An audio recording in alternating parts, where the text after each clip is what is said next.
Donc, nous allons appliquer la règle des trois doigts au déplacement de notre conducteur rectiligne pour faciliter en fait cette compréhension.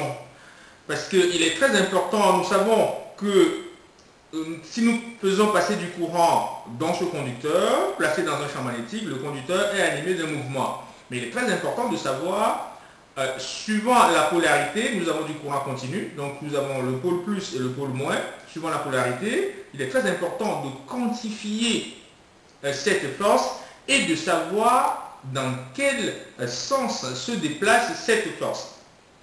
Donc, nous avons le pôle ici, nous avons le pôle nord de l'aimant et nous avons le pôle sud de l'aimant. Donc, la partie rouge est le pôle nord et la partie verte est le pôle sud. Et nous avons vu précédemment qu'à l'intérieur du fer en U, la direction du champ magnétique est verticale et le sens est donc du haut vers le bas. Donc ici, vous avez donc la direction et le sens du champ magnétique à l'intérieur de l'aimant. Direction verticale, le sens du haut vers le bas. Donc, nous avons une direction comme ceci représentée et nous avons donc le conducteur qui sera dans le champ comme ceci, faisant donc un angle de 90 degrés entre l'induction magnétique B et la longueur. Donc l'angle entre l'induction magnétique et la longueur, l'angle entre la ligne du champ magnétique et le conducteur rectiligne est égal à 90 degrés. Donc faisons donc cette application. Je prends le conducteur que je dispose donc à l'intérieur. Nous connaissons la direction et le sens des lignes du champ, représentées ici.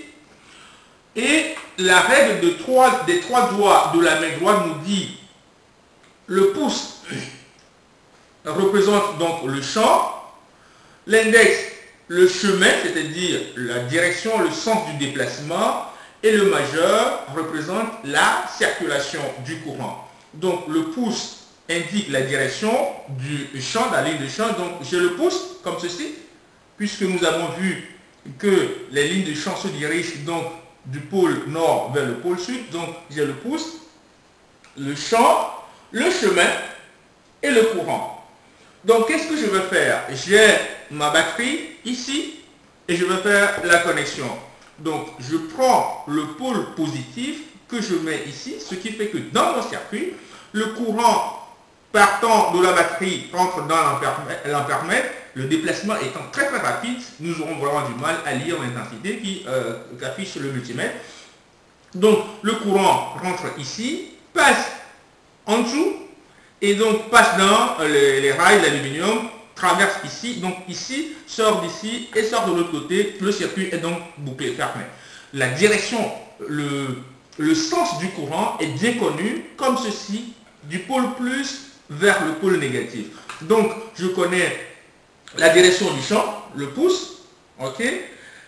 Le chemin que va suivre le conducteur, je ne le connais pas, mais je dois orienter le majeur dans le sens du déplacement du courant. Donc le champ, le chemin et le sens de circulation. Ceci étant, quand je ferme le circuit, cela veut dire que le conducteur doit se déplacer dans ce sens.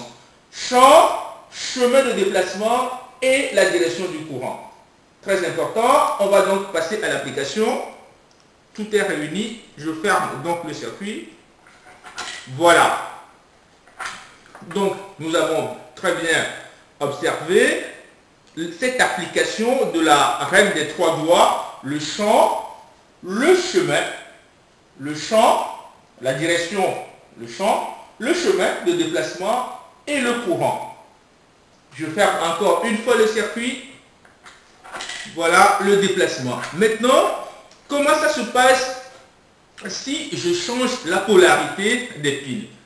Donc, je mets donc le conducteur ici. Au lieu de mettre le pôle plus de ma batterie à l'emplacement indiqué, je mets le pôle plus au moins et je mets le pôle moins au plus. Cela veut dire que quoi? Concrètement, le courant rentre plutôt par ici, traverse le circuit de ce sens, passe dans le conducteur rectiligne et sort de l'autre côté et vient là.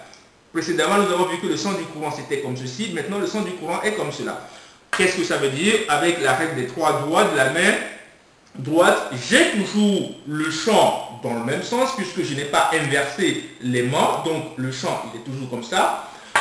Le chemin et le courant. Mais comme le courant va passer comme ceci, donc j'aurai comme ça le champ, ok, le champ comme ceci, le chemin vers là et le courant. Très facile à retenir, très facile à faire également. Le champ n'a pas changé, le chemin sera vers là, le courant vers ici, étant donné que nous avons changé la polarité. Donc, théoriquement, le conducteur doit se déplacer vers l'intérieur de l'aimant. Application. Voilà. Donc, je reprends encore une fois. Dispose bien mon aimant. Je dépose donc le conducteur rectiligne à l'entrée de l'aimant.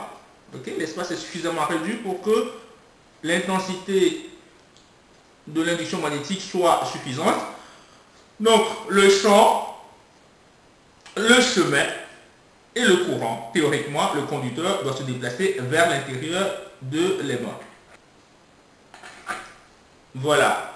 Ce qui confirme cette règle des 3 doigts de la main droite qui a été mise en place par la place également pour déterminer donc les orientations, la direction, le sens et le courant, la direction et le sens de la force qui s'applique sur le conducteur. Le module de cette force, nous allons calculer ce module d'une façon théorique. Je vous remercie.